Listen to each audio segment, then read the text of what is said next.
नमस्कार बच्चों, मैं अमरनाथ झा आपके समक्ष कक्षा छठी का गणित का वर्कशीट संख्या 12 लेकर के उपस्थित। यह दिनांक 12 अगस्त 2021 के लिए है।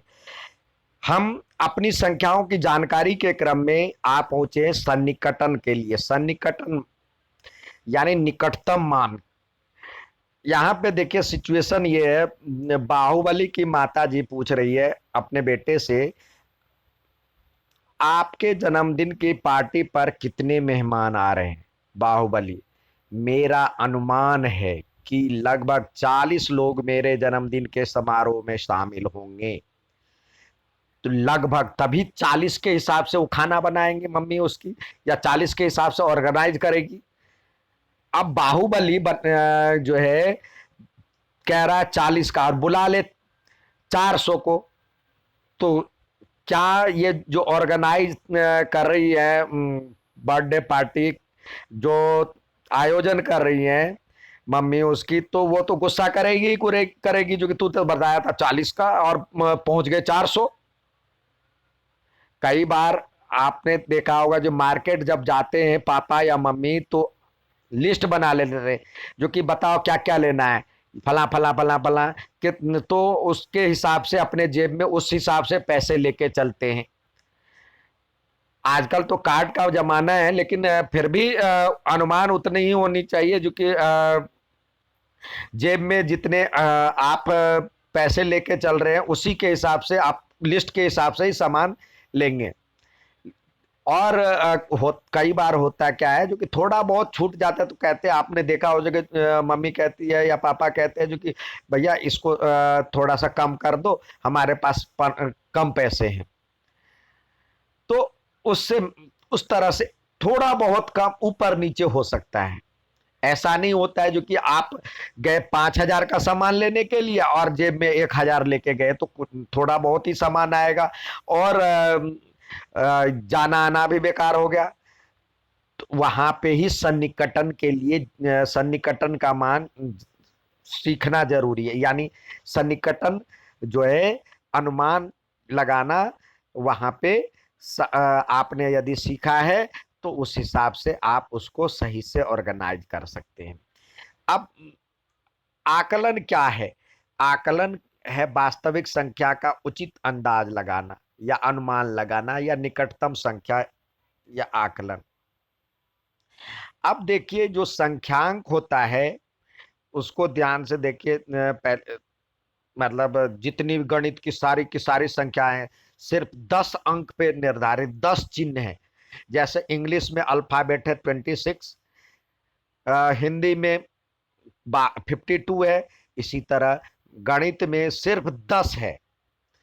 कौन कौन सा? 0, 1, 2, 3, 4, 5, 4, फिर इधर लिखे 5, 6, 7, 8, 9।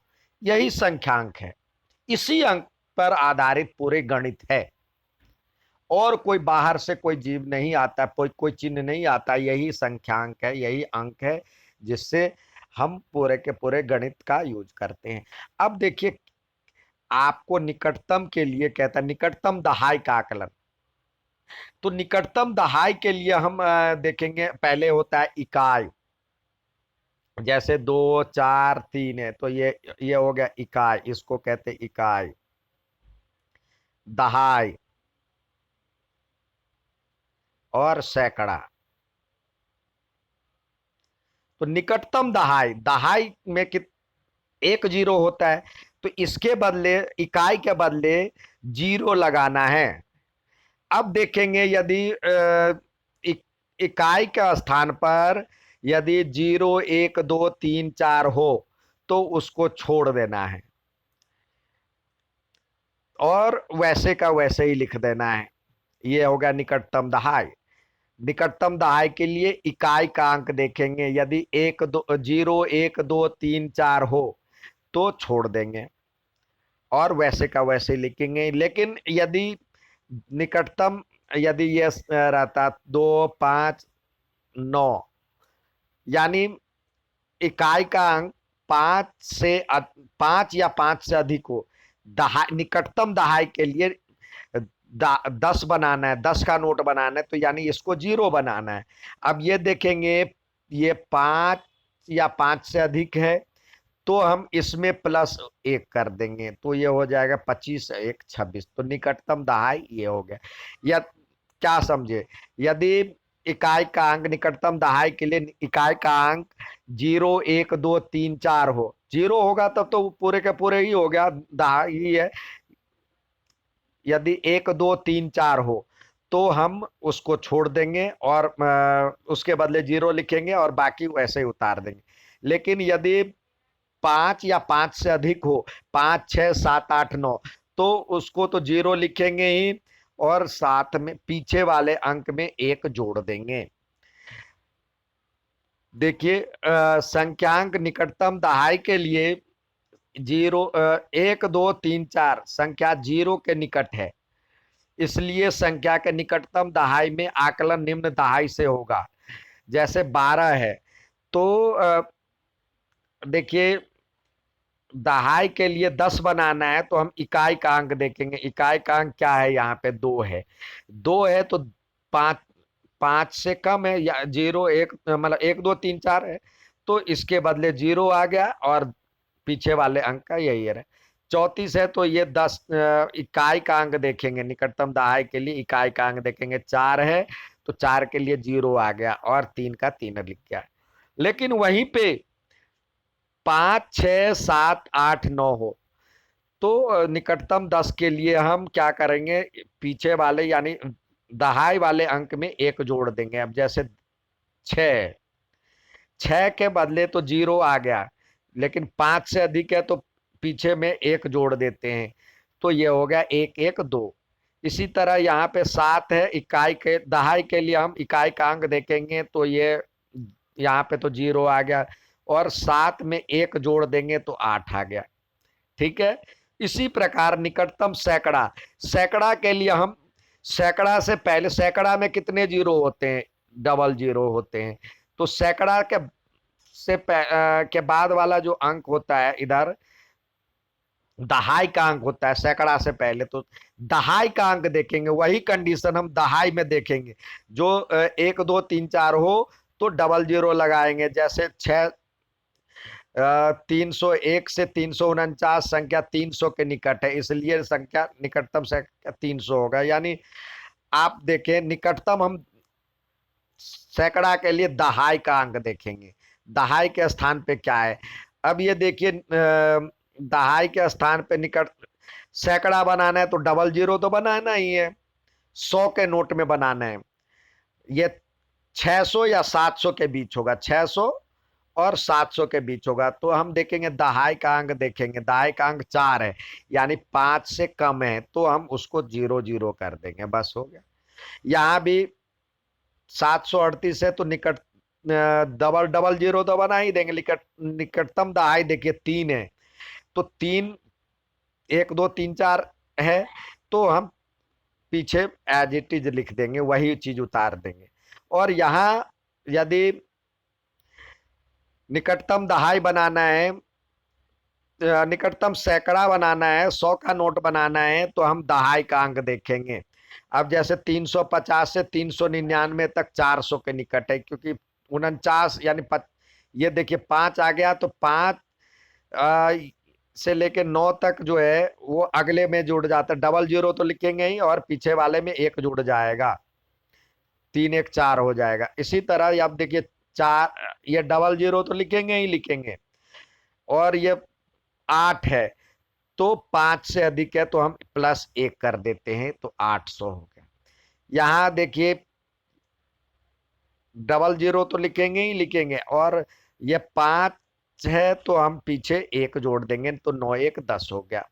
इसी तरह सैकड़ा में भी होता है, हजार में भी होता है। हजार में हम, हजार से पहले कौन सी संख्या होती है, सैकड़ा। देखिए, इकाई, दहाई, फिर सैकड़ा, फिर हजार। तो यदि हमें यहाँ पे देखना है, निकटतम दहाई देखना है, निकटतम दहाई देखना है तो एक जीरो बनाना है, तो इस पे ध्यान देना है। ये 5 से अधिक होगा, 5 या 5 से अधिक होगा तो +1 हो जाएगा।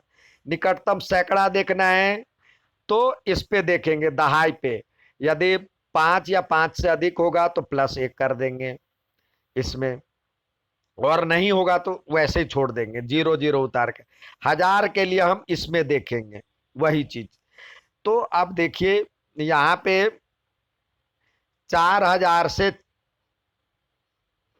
4001 से 4499 तक जो होगा 4 के निकट होगा, क्योंकि हम हजार में कह रहे हैं तो हजार से पहले सैकड़े पे बात करेंगे। सैकड़े पे यदि 4 हो, 0 से लेके 4 हो, तो वैसे का वैसे ही छोड़ देंगे। ठीक है, हजार में 3 जीरो लिख दिए और वैस 4 के 4 ही आ गए। अब यहाँ पे देखिए ये 5221 है, तो हजार में कितने जीरो होते हैं? 3 जीरो, 1 2 3 जीरो। अब सैकड़ा देखे 2 है तो 5, मतलब 5 से कम है तो हम वैसे का वही का वही उतार देंगे पीछे वाला, हजार वाला। यहाँ भी देखेंगे सैकड़े में क्या है, 1 है तो 3 जीरो तो हो गया, एक इस साथ का साथ ही उतर गया।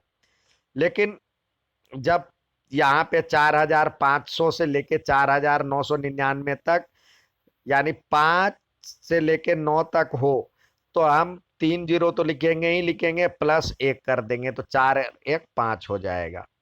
यहाँ भी देखिए 5 5 5 5 है दिया हुआ, तो हम ये तीनों के लिए हजार बनाने के लिए तो हजार लिखेंगे ही लिखेंगे, और सैकड़े के स्थान पे 5 है तो +1 कर देंगे पीछे, तो 6 हो जाएगा।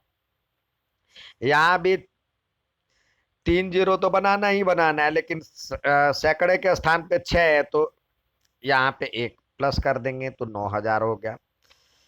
ये था। आइए अब हमेशा की तरह आपको करने के लिए दिया गया है सवाल, तो हम देखते हैं और करने का प्रयास करते हैं। अब यहाँ पे 37 है, तो निकटतम दहाई कह रहा है तो हम इकाई अंक देखेंगे। यहाँ तो जीरो लगाना ही लगाना है। ये 7 है, यानी 5 या 5 से अधिक है तो +1 हो जाएगा, तो यानी 40 हो जाएगा। यहाँ पे दहाई लिखना है तो इकाई का अंक तो जीरो लगाना ही लगाना है। अब देखेंगे इकाई का अंक 5 है, तो क्या है, 5 या 5 से अधिक रहे तो +1 जुड़ जाएगा, तो +1 करेंगे तो ये हो जाएगा 120, 120। यहाँ पे देखेंगे निकटतम दहाई के लिए यहाँ पे 9 है, तो हम जीरो तो लगाएंगे ही लगाएंगे दहाई के लिए, और इसमें 1 जोड़ देंगे तो 25 और 1 26 हो जाएगा। ये हो गया। अब निम्नलिखित संख्याओं का निकटतम सैकड़ा लिखना है। यहाँ पे सैकड़ा, तो सैकड़ा से पहले क्या आता है? दहाई। दहाई पे यही कंडीशन लागू करेंगे। सैकड़ा में कितने जीरो? 2 जीरो। यहाँ भी 2 जीरो, यहाँ भी 2 जीरो सैकड़ा से पहले। अब ध्यान देंगे सैकड़े में जो है दहाई का अंक क्या है? 7 है, यानी 7, 5 या 5 से अधिक हो तो पीछे 1 जुड़ जाता है, तो 1 1 2 हो जाएगा। यहाँ पे 4 है, यानी 5 से कम है, तो ये वही का वही रहेगा। यहाँ पे 5 है दहाई का अंक, तो 1 जुड़ जाएगा तो 11 1 12 हो जाएगा। अगला देखते हैं, निम्नलिखित संख्याओं को निकटतम हजार में आकलन कीजिए। हजार में, तो हजार में कितने जीरो होते हैं? 3 जीरो, 1 2 3 जीरो। अब लास्ट में किसके बदले जीरो लगाए हैं? यानी दहाई के बदले सैकड़े के बदले जीरो लगाए हैं, 3 है, तो 3 पे 1 2 3 4 हो तो वही का वही छोड़ देते हैं। अब यहाँ भी 1 2 3 जीरो तो लिखना ही लिखना है हजार के लिए, लेकिन ये 5 क्या है, 5 या 5 से अधिक होता है तो पीछे वाले में 1 जुड़ जाता है, तो 9 1 10 हो गया। अब यहाँ पे 1000 के लिए इसके लिए 0, इसके लिए 0, इसके लिए 0, अब लास्ट में 2 है, सैकड़े के लिए 2 है। तो एज इट इज 5 या 5 से कम होता है तो हम छोड़ देते हैं, 5 से कम होता है तो छोड़ देते हैं, 10 का 10 ही लिखेंगे। अब अगला है, आपके परिवार में विवाह समारोह में आने वाले मेहमानों की संख्या का अनुमान लगाइए। तो आप अनुमान कैसे लगाते हैं, आपके रिश्तेदार कौन कौन से आ सकते हैं, कितने दोस्त हैं, कितने आपके साथी हैं, आपके भाई के साथी है, आपके पापा के साथी हैं जो आपके शादी में शिरकत कर सकते, भाग ले सकते हैं। तो उन्हीं कितने आस पड़ोस के लोग आ सकते हैं शादी समारोह में, तो उन्हीं को जोड़ करके आप अनुमान लगाइए। ये अनुमान सबका अलग अलग हो सकता है, और इसी अनुमान को आधार बना करके ही लोग जो है आजकल खाना बनवाते हैं, टेंट की व्यवस्था करते हैं, उसी को अनुमान में रखते हुए ही करते हैं। ठीक है बच्चों, उम्मीद है समझ में आ गया होगा। अच्छा लगे तो लाइक और सब्सक्राइब जरूर करें। धन्यवाद।